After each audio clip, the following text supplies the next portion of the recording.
Amén.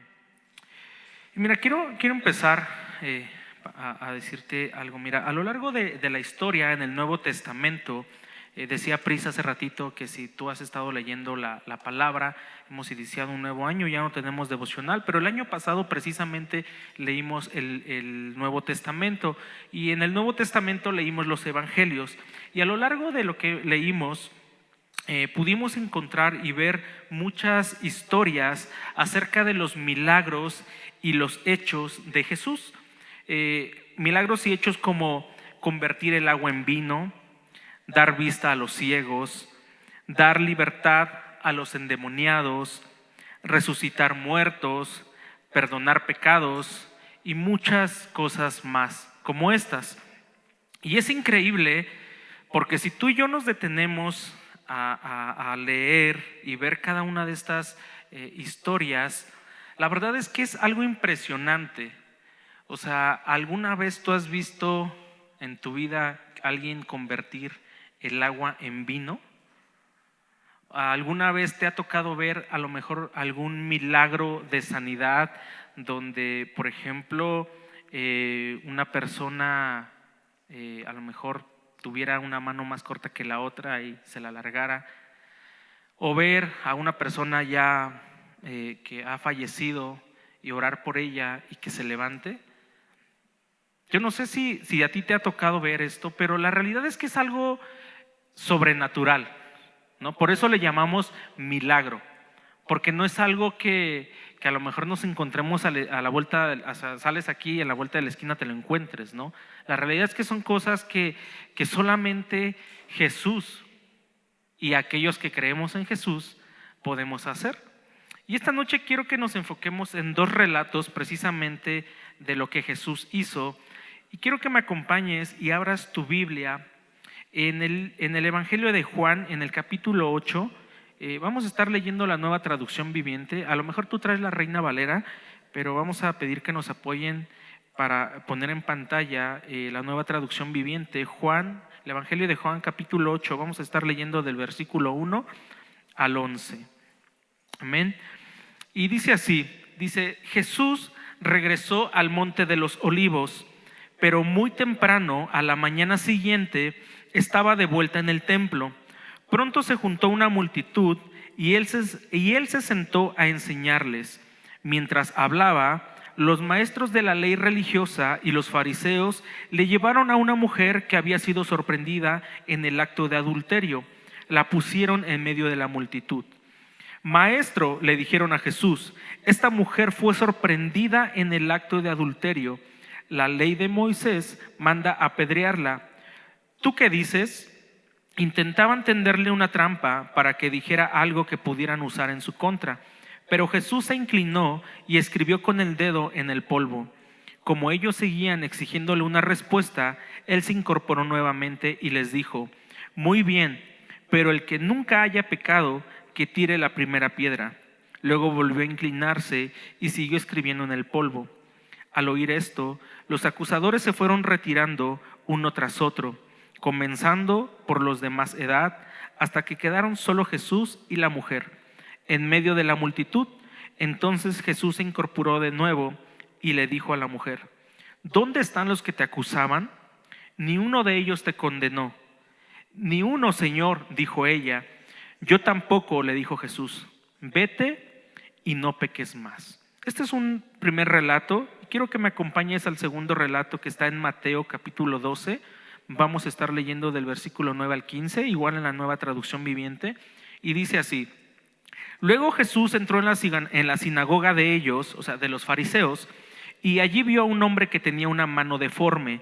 Los fariseos le preguntaron a Jesús: ¿permite la ley que una persona trabaje sanando en el día de descanso? Esperaban que él dijera que sí para poder levantar cargos en su contra. Él les respondió: si tuvieran una oveja y ésta cayera en un pozo de agua en el día de descanso, ¿no trabajarían para sacarla de allí? Por supuesto que lo harían. ¿Y cuánto más valiosa es una persona que una oveja? Así es, la ley permite que una persona haga el bien en el día de descanso. Después le dijo al hombre: extiende la mano. Entonces el hombre la extendió y la mano quedó restaurada, igual que la otra. Entonces los fariseos convocaron a una reunión para tramar cómo matar a Jesús, pero Jesús sabía lo que ellos tenían en mente. Entonces salió de esa región y mucha gente lo siguió. Sanó a todos los enfermos de esa multitud. Si vemos y nos detenemos un poquito en estas dos historias, vemos que en estas dos historias hay diversos personajes. Varias personas aparecen aquí. Uno de ellos es los fariseos. En ambas historias aparecen este grupo de hombres, los fariseos. Aparece también Jesús, que es la persona principal en el relato. Aparece también una multitud. En ambos relatos nos marca esto. Y aparece también una persona con una necesidad de un milagro en su vida. ¿Sí? Entonces estamos hablando de 4 personas: los fariseos, Jesús, la multitud y la persona que necesitaba un milagro en su vida. ¿Y quiénes eran los fariseos? Los fariseos era uno de los principales grupos religiosos de la época de Jesús. Eran miembros de un partido formado entre los judíos que defendían estrictamente la observancia de la ley. No solo la ley escrita, sino también la tradición oral. Y esta tradición oral la honraban incluso más que la ley escrita. Enfatizaban al máximo la importancia del diezmo y la observancia de las leyes del sábado. Eran tan estrictos en cuanto a la observancia del sábado que algunos afirmaban que si una persona tenía dolor de garganta en sábado, podían tragar vinagre, pero no hacer gárgaras, pues esto caracterizaría un tipo de trabajo. Si nos damos cuenta, eran muy estrictos. Eran gente que constantemente estaban observando si la ley se cumplía. Y no solamente la ley escrita, como bien lo decía, porque hay muchas otras leyes que tienen los judíos que se pasan oralmente de generación en generación. Y ellos eran prácticamente, por decirlo así, los policías que estaban encargados de estar revisando que todo esto se cumpliera al pie de la letra. Y este era uno de los grupos que aparecen en estas historias. Ahora, Jesús. ¿Quién era Jesús? Jesús era el Mesías prometido. Si recordamos, los judíos estaban esperando a ese libertador, a un Mesías que los iba a libertar. Y ellos creían que los iba a libertar precisamente de la opresión romana y de sus enemigos.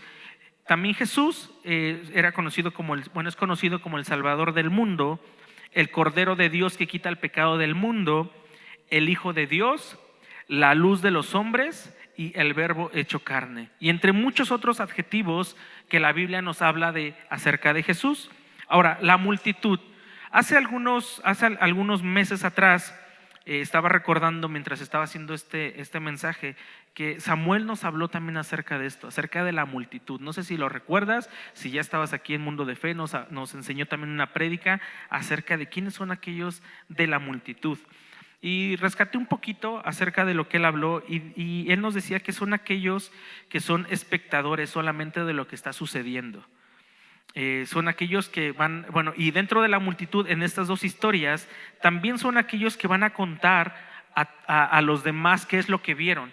Porque si nos vamos un poquito y te imaginas en estas dos historias, Jesús cuando le trajeron a la mujer que estaba cometiendo adulterio, dice que Jesús estaba en el templo.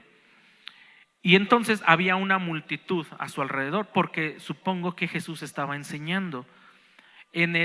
Cuando Jesús estaba en la sinagoga y ve a este hombre con la mano que estaba deforme, si te das cuenta, en ese pequeño párrafo de la historia, no nos habla de una multitud, pero dice que cuando Jesús salió de ese lugar, dice que mucha gente lo siguió. Entonces mucha gente vio lo que Jesús hizo. Si no hubiera pasado eso, la gente no lo hubiera seguido. Si la gente no hubiera visto el milagro que Jesús hizo, la gente no lo hubiera seguido. Entonces, en ambas historias hay una multitud. Y esta multitud es la que se va a encargar de hablar acerca de lo que vieron. Eso es lo que va a hacer esta multitud. También aquellos, dice, inclusive se volvieron seguidores de Jesús, porque así lo dice la Biblia, que empezaron a seguir a Jesús.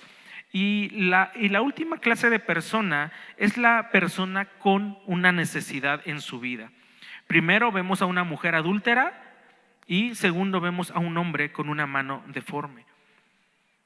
Y en la actualidad Dios sigue obrando milagros. En la actualidad Dios sigue haciendo milagros. Hay mucha gente que cree que los milagros se acabaron, pero la realidad es que Dios sigue obrando en nuestras vidas de una manera milagrosa. Hace ratito Pris también nos hablaba sobre el maná, sobre el Deuteronomio, y día a día Dios hace un milagro en nuestras vidas. Todos los días tenemos algo que comer, todos los días podemos respirar, podemos ver, podemos palpar. Y eso es un milagro de Dios. Hay veces no lo vemos así porque nos acostumbramos todos los días a despertar. A lo mejor tú ya tienes planes para el día de mañana. Tú dices, bueno, yo mañana me voy a despertar a las 5 de la mañana, a las 6 o a las 7. Me voy a meter a bañar, me voy a alistar, me voy a ir a trabajar, voy a regresar por la tarde, voy a ver a mi familia, voy a comer con ellos. Y eso es a lo que tú y yo estamos acostumbrados que va a suceder. Pero la realidad es que no sabemos si eso va a llegar a suceder. Porque ¿qué pasaría si hoy en la noche Dios decide llamarnos a su presencia? Todo cambiaría. Y es por eso que día a día es un milagro. Por eso la palabra de Dios dice que sus misericordias son nuevas cada mañana. Porque Dios renueva cada noche las cosas que van a suceder al día siguiente. Y en su misericordia tú y yo hoy estamos aquí. Por su gracia y su misericordia y por ese milagro de vida, y porque también hizo un milagro en ti y en mí, y es por eso que hoy estamos aquí. Ahora, en esta actualidad Dios sigue, como te decía, Dios sigue haciendo milagros, sigue sanando, sigue restaurando, sigue dando libertad y también sigue perdonando, porque Dios está vigente. Dios no se quedó en el pasado. La palabra de Dios es vigente en nuestro día. Dios siempre está actualizado. La realidad es que más bien nosotros somos los que nos actualizamos día a día, porque Él ya sabe lo que va a pasar. Él ya tiene todo preparado. Tú y yo solamente estamos descubriendo lo que Dios tiene para nosotros. Y bueno, también hoy en día siguen existiendo tres tipos de personas: los fariseos, la multitud y las personas con necesidad.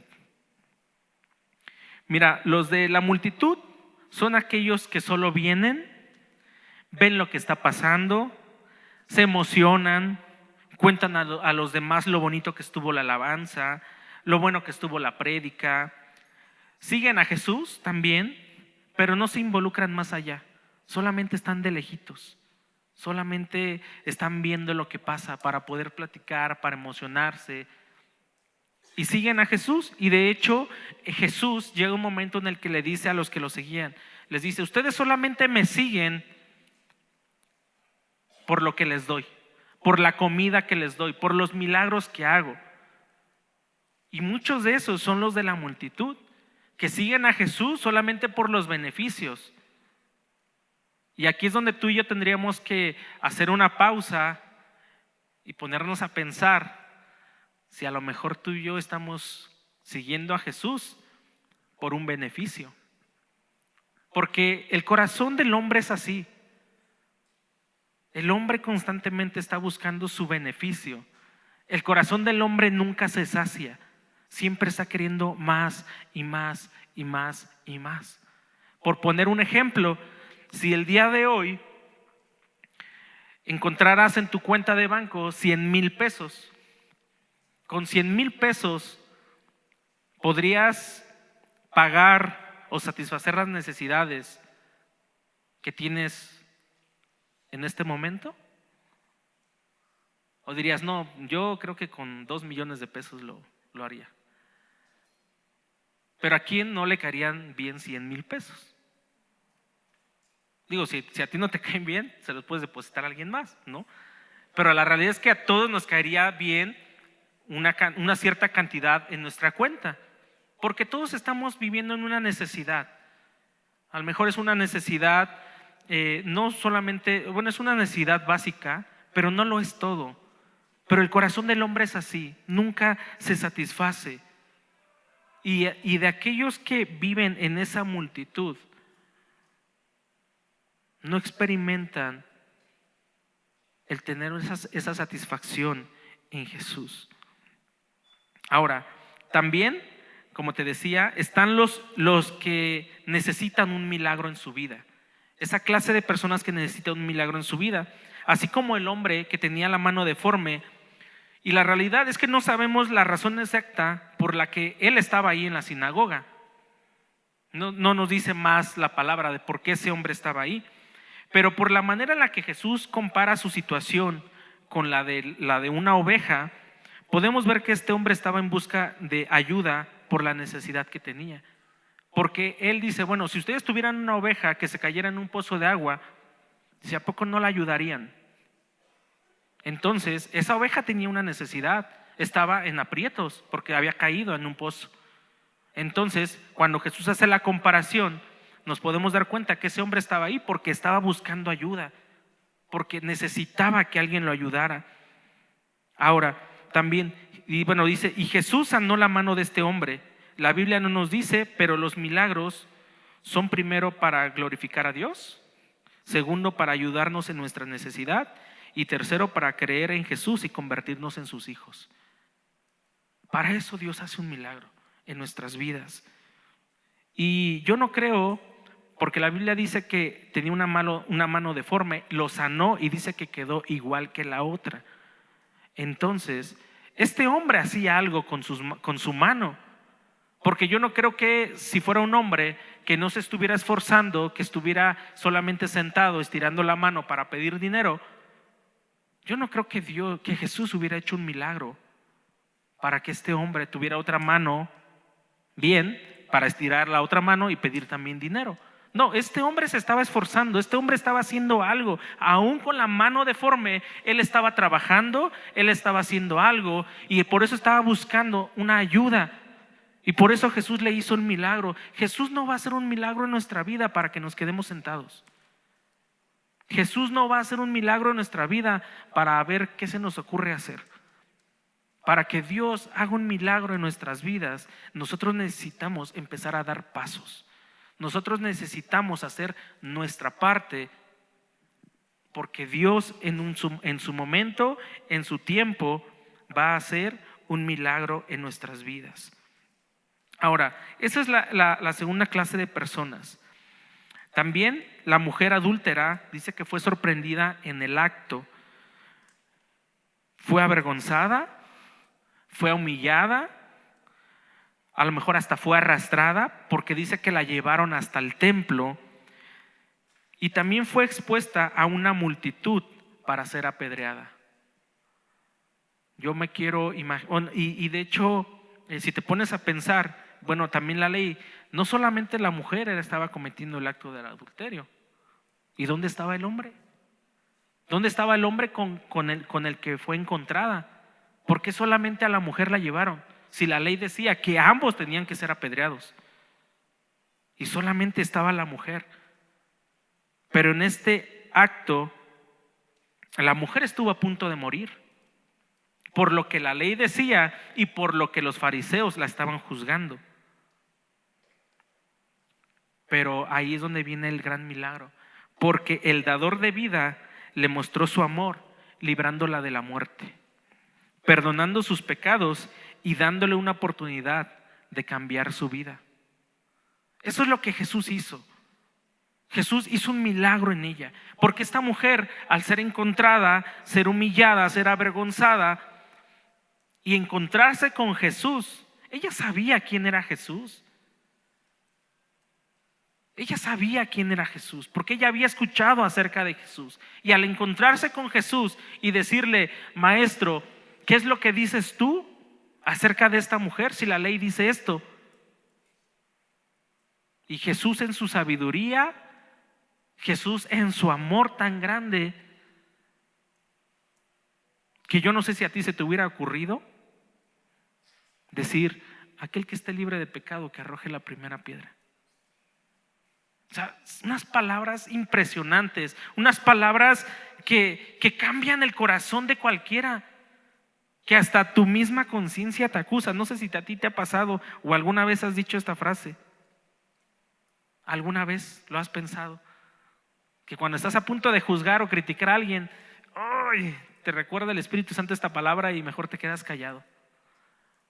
Porque no somos nadie para poder juzgar a los demás.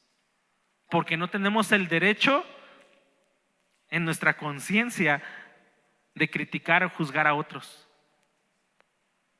Porque cuando criticas a alguien es porque tú eres igual y la palabra de Dios nos lo dice. Y por último, el último grupo de personas, los fariseos. Aquella gente que vive su vida criticando y juzgando la forma en que se hacen las cosas en la iglesia. Son personas cuadradas, porque si no se hace de la forma como lo aprendieron, entonces eso no sirve. No, es que así no debe de ser. Tiene que ser de esta manera. A, B, C y D. También este tipo de personas dicen que así no se debe de orar.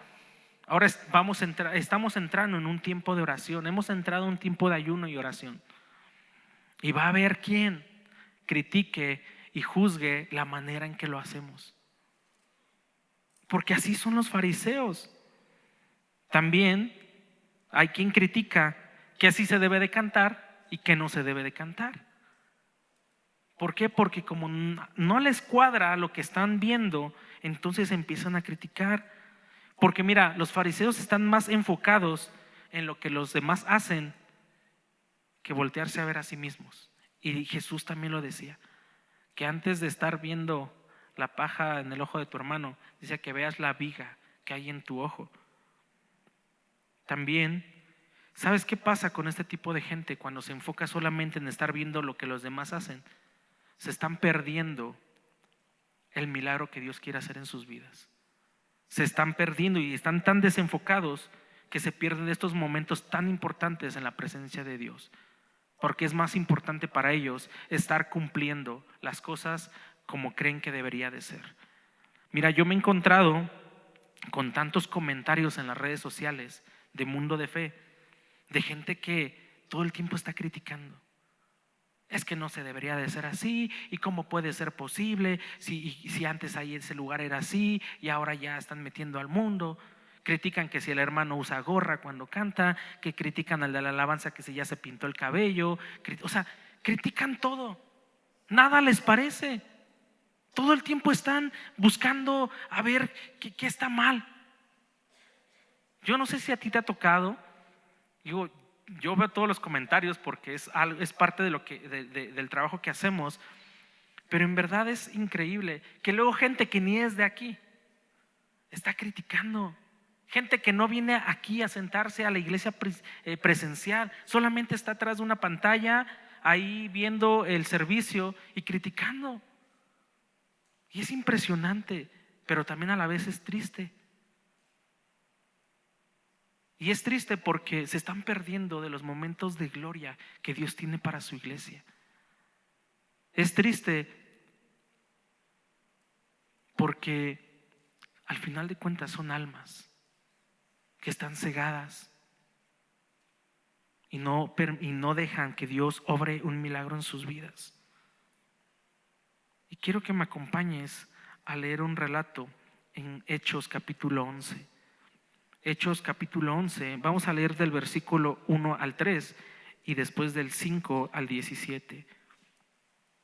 Hechos capítulo 11, versículo 1 al 3 y del 15 al 17. Y dice así: la noticia de que los gentiles habían recibido la palabra de Dios pronto llegó a los apóstoles y a los demás creyentes de Judá.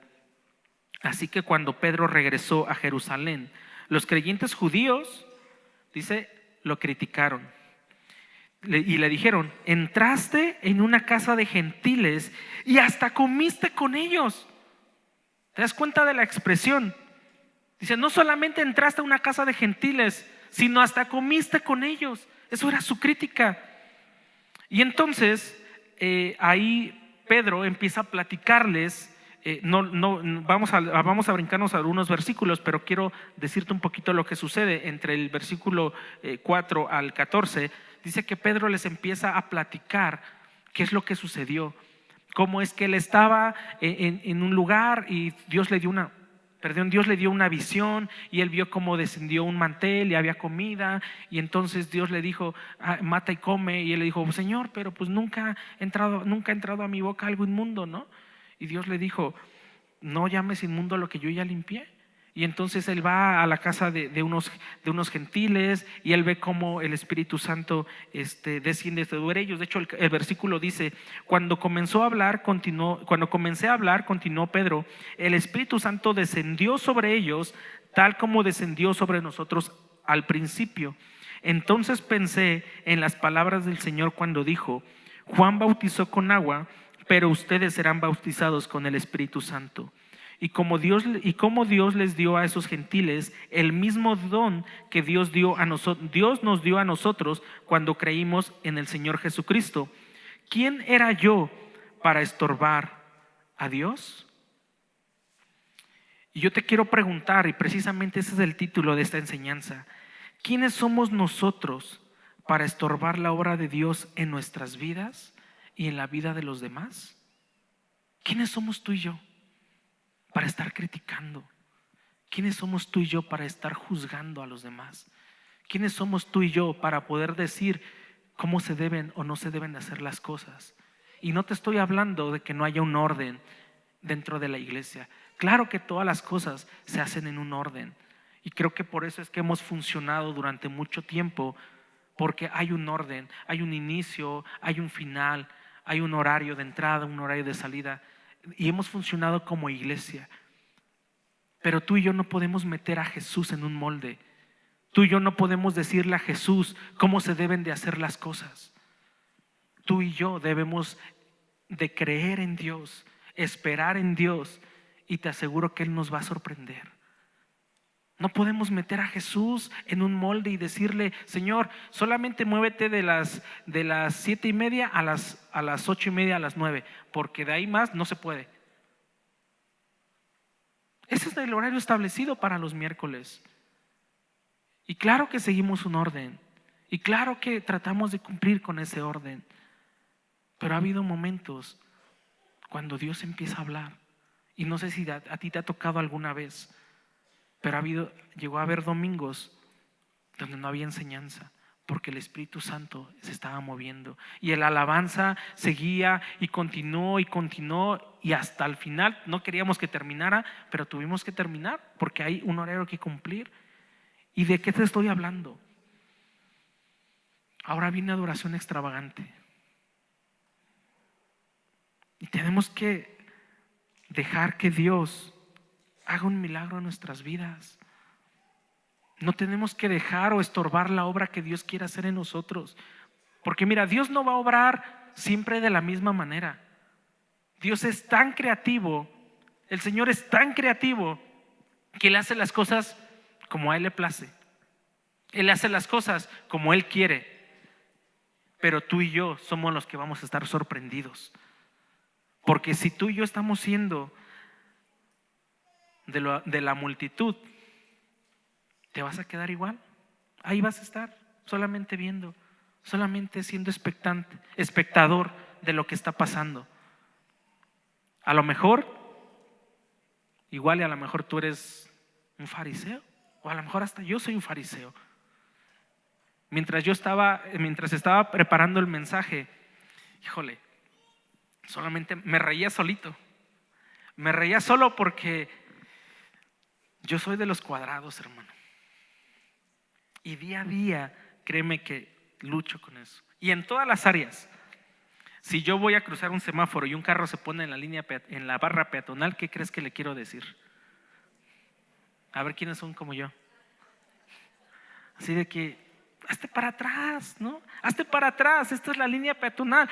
Puedes pasar por acá, pero tú no quieres que cubran la línea peatonal, porque hay que respetar. O alguien se pasa el semáforo en rojo, no hay ningún otro carro, no hay otras personas, pero hasta te les quedas viendo, ¿no? ¿Por qué? Porque a veces somos así, somos cuadrados, queremos que y te digo, no es que no haya un orden, claro que tenemos que respetar, claro que tenemos que hacer las cosas en orden, pero también tenemos que dejar que Dios haga un milagro en nuestras vidas, porque muchas veces Dios quiere hacer un milagro en nuestras vidas, pero nosotros no lo estamos dejando, porque queremos que a fuerza se haga a nuestra manera. Queremos que las cosas se hagan como yo creo que tienen que ser. Y no es así. Vemos estos dos milagros, vemos estas dos cosas que Dios hizo. ¿Y quién se esperaba que Dios sanara la mano de un hombre deforme? De una mano deforme, perdón. ¿Quién se esperaba eso? Nadie. De hecho, hay una historia donde Jesús les dice: ¿qué es más fácil? ¿Decir tus pecados te son perdonados o levántate y anda? Pues es más fácil decir tus pecados te son perdonados porque nadie lo ve, porque aparentemente no pasa nada. Pero es más difícil decirle a una persona que no puede caminar: levántate y anda, porque en ocasiones no creemos que va a suceder. Porque en ocasiones no creemos que pueda suceder. ¿Por qué? Porque necesitamos tener confianza en Dios. Necesitamos dejar de estorbarle a Dios para que Él haga su obra. Porque muchas veces nuestra incredulidad, porque nuestra falta de fe no deja que esas cosas ocurran. Y ahora que venimos y que vamos a estar en adoración extravagante, que estamos en tiempo de ayuno, que estamos en tiempo de oración, ¿qué es aquello que está estorbando en nuestras vidas? A lo mejor es una crítica, a lo mejor es un juicio, a lo mejor porque piensas que las cosas no se tienen que hacer de esta manera, no se tienen que hacer de la otra. Es que ese hermano no sabe orar. Y criticamos la forma de orar de otras personas. Cuando nuestro trabajo, mira, si tú tienes conocimiento de cómo se debe de orar, pues enséñale a otros, pero no los critiques, no los juzgues. Si tú sabes algo más que otros, entonces ten el corazón para enseñar. Dios nos permite ver las cosas no para criticar o para juzgar, sino para enseñar, para hacer algo. No te quedes en la multitud solamente viendo. Muchas veces se pide ayuda, necesitamos gente para esto, y tú eres buenísimo en eso, pero como eres de la multitud, te quedas ahí sentado, solamente viendo cómo todos los demás se están esforzando para hacerlo y demás. Gracias a Dios sale, porque Dios siempre es bueno y nos ayuda. Pero hermano, no te quedes ahí en la multitud. A lo mejor, mira, si tú eres nuevo, ok, te la pasamos, porque estás aprendiendo, porque estás viendo cómo se hacen las cosas y demás. Pero muchas veces hay personas que llevan años dentro de la iglesia y están ahí sentados. Y no hay más. Vienen los domingos, vienen los miércoles, asisten a un grupo de conexión. Pero hay algo más que puedes dar, hay algo más que puedes hacer. No te puedes quedar solamente en la multitud y solamente siguiendo a Jesús. Yo te diría, mejor conviértete en un discípulo de Jesús. No te conviertas solamente en un seguidor de Jesús. Conviértete en un discípulo de Jesús, de aquellos que están a sus pies escuchando sus enseñanzas, de aquellos que se acercan a Él para aprender más sobre Él y después empezar a dar. Porque eso es lo que tú y yo deberíamos de hacer. Yo no me quiero quedar con la imagen de un hombre que recibió la sanidad de su mano y no pasó nada y no hubo algo más. Yo quisiera creer que este hombre se levantó y a lo mejor, no sé si brincó de alegría, no sé si corrió a su casa y le enseñó a su familia lo que Jesús había hecho, no sé si le dijo a sus amigos lo que había pasado, o a lo mejor si después de eso, a lo mejor fue uno de los que fue y predicó el evangelio. No lo sé, pero no creo que este hombre se haya quedado con su milagro y decir: pues qué padre, ya me sanó la mano, ¿no? Y aquí me quedo sentado. Yo no creo que eso haya pasado en el corazón de este hombre. Yo no creo que ese hombre se haya quedado solamente así. Tampoco creo que esta mujer haya dicho: ay, hay alguien que me salvó la vida y ¿sabes qué? Y me encontraron en este acto, pero pues me doy la vuelta y voy a regresar a hacer lo mismo que estaba haciendo, porque pues no pasó nada. Yo creo que si tú y yo hoy estamos aquí, es porque Dios hizo un milagro en nuestras vidas. Es porque Dios todavía tiene algo que hacer en nuestras vidas, porque Dios todavía tiene algo para nuestras vidas. Eso es lo que yo creo. Si tú estás aquí, no es porque a Dios se le ocurrió solamente que te vinieras y te sentaras en una silla. Dios quiere hacer algo en nosotros. No importa la edad que tengas, si eres pequeño, si eres grande, no importa si eres joven, si eres un adulto, o a lo mejor ya eres de la tercera edad. Hermano, para Dios todos somos útiles. Para Dios todos somos instrumentos en sus manos. Pero no le estorbemos al Señor. No le estorbes a Dios.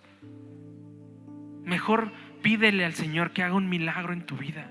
Mejor pídele al Señor que toque tu corazón, que cambie tu mente. Que si a lo mejor tú eres como yo, de esos cuadrados, de los que si no se hacen las cosas de cierta manera ya te enojas.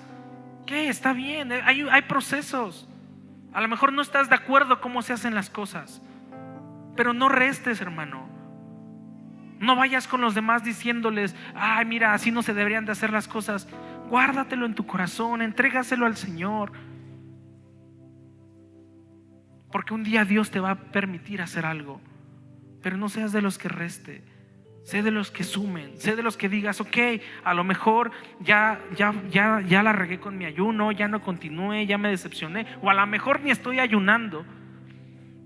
Mira, lo que Dios desea es que tengamos un corazón decidido para servirle. Un corazón decidido para decir: Señor, a lo mejor ya pasó casi una semana de ayuno, pero ¿sabes qué, Dios? Ahorita le voy a entrar. ¿Sabes qué, Señor? Cuando sea la adoración extravagante, aun cuando salga de mi trabajo a las 6 de la tarde, voy a pasar un rato y voy a venir a adorarte con todo mi corazón, con todo lo que soy. Yo no sé si escuchaste la predicación del domingo. Si no la has escuchado, te la recomiendo. Escúchala, porque eso es la vida cristiana. La vida cristiana no es de venir a sentarte y venir a escuchar. Decía el pastor: la vida cristiana es de valientes. Es de aquellos que están decididos a hacer un cambio en sus vidas, un cambio en su corazón, a dejar la vida vieja a un lado y empezar a decidir vivir una vida diferente. Porque esa es la verdadera vida cristiana. Eso es lo que Dios quiere para nosotros. Una vida de valientes, una vida que diga: Señor, no te quiero estorbar, sino quiero trabajar para ti. Señor, no te quiero estorbar, sino quiero sumar en todo lo que pidan. Porque no lo hacemos para alguien, no lo hacemos para el pastor, no lo hacemos para los servidores, lo hacemos para Cristo, lo hacemos para Dios, para aquel que nos dio la vida, para aquel que está haciendo un milagro en tu familia. A lo mejor no lo estás viendo, pero yo te aseguro que si Dios nos permitiera ver cuántas veces nos ha librado de la muerte, hoy nos levantaríamos y diríamos: Señor, gracias. Gracias por lo que has hecho. Gracias por el milagro que estás haciendo en mi vida. Porque si hoy tienes trabajo, es gracias a Dios. Si hoy tienes una familia, es gracias a Dios. Si hoy estás aquí respirando, es gracias a Dios. A lo mejor las circunstancias no son las mejores. A lo mejor las circunstancias no son como tú quisieras que hoy estuviera. A lo mejor no es así. Pero déjame decirte, Dios aún quiere hacer un milagro en tu vida. Hermano, si tú quieres que Dios haga un milagro en tu vida y quieres dejar de ser de la multitud, quieres dejar de ser de los fariseos y quieres ser de aquellos hombres que se acercan a Dios, de aquellos hombres y mujeres para decirle: Dios, yo quiero un milagro en mi vida, ponte de pie, pero solamente que estés convencido. O sea, que diga: Señor, yo quiero un milagro en mi vida, quiero un milagro en mi familia, quiero un milagro en mis finanzas, quiero un milagro, Señor, en mi trabajo, en mi vida personal. Quiero que cambies mi mente, quiero que cambies mi corazón. No lo hagas porque alguien más se levanta. Aun si tu esposa está a tu lado, hermana, si no, tu esposa no se levanta, mira, no lo critiques, no lo juzgues. Mejor ora para que Dios haga un milagro en su vida, porque eso es lo que hoy Dios quiere hacer. Señor, gracias te damos, Dios, esta noche, Padre, porque, Señor, tú sigues obrando, Señor, de maneras maravillosas en nuestros corazones, Dios. Tu obra no ha terminado, Dios. Tu obra, Señor, se va a perfeccionar hasta que Jesucristo venga. Y hoy te queremos decir, Dios, aquí está nuestro corazón, aquí está nuestra vida. Dios, haz un milagro en nosotros. Cambia nuestro corazón, cambia nuestra mente. Señor, necesitamos un milagro de sanidad. Necesitamos, Señor, un milagro en nuestro negocio, en nuestro trabajo, en nuestra familia, en nuestros hijos, en nuestra propia persona, Dios. Haz un milagro, Señor, en nosotros, así como lo hiciste, Señor, con este hombre que tenía la mano seca. Señor, tú viste su necesidad. Él no se acercó a ti, sino que tú lo viste, tú lo volteaste a ver. Hoy te decimos, Señor, voltea a vernos, Dios. Tú conoces nuestras necesidades aún más que nosotros mismos, porque hay muchas cosas que quisiéramos, pero solo tú sabes lo que necesitamos. Por eso hoy te pedimos que hagas un milagro en nosotros, Dios.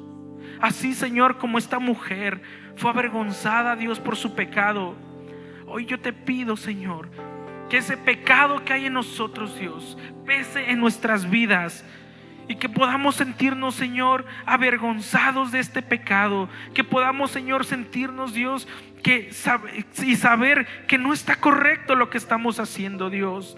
Ayúdanos, Señor, fortalece nuestras vidas para dejar ese pecado, Señor, a un lado, para arrepentirnos de ese pecado y entregarte, Señor, nuestra vida a ti. Porque tú eres, Señor, quien es nuestro Salvador. Tú eres quien nos da libertad. Tú eres quien puede restaurar, Señor, nuestro matrimonio, nuestras familias. Puedes restaurar a nuestros hijos. Puedes restaurar, Señor, nuestras propias vidas, Dios. Necesitamos y queremos un milagro, Señor. Queremos seguirte, Dios. Queremos ser tus discípulos. Queremos, Señor, amarte con todo nuestro corazón. No queremos seguirte, Padre, por lo que nos des. Queremos conocerte y estar contigo porque nos place estar en tu presencia, Dios. Permítenos conocerte cada día más. Permítenos, Señor, aún, Señor, hablar acerca de lo que tú has hecho, ser testimonio, Dios, de lo que tú estás obrando, Padre. Gracias te doy, Señor, esta noche, Dios. Te pido por todos aquellos, Dios, que han venido por primera vez y que han escuchado este mensaje, Dios, o que a lo mejor han venido en más ocasiones y que hoy están escuchando este mensaje, Dios. Que tú toques sus corazones, que tengan un encuentro contigo, Dios, y que hagas ese milagro de vida, Señor, no solamente en ellos, sino en sus generaciones. Te lo pido en el nombre de Jesús. Amén, Señor.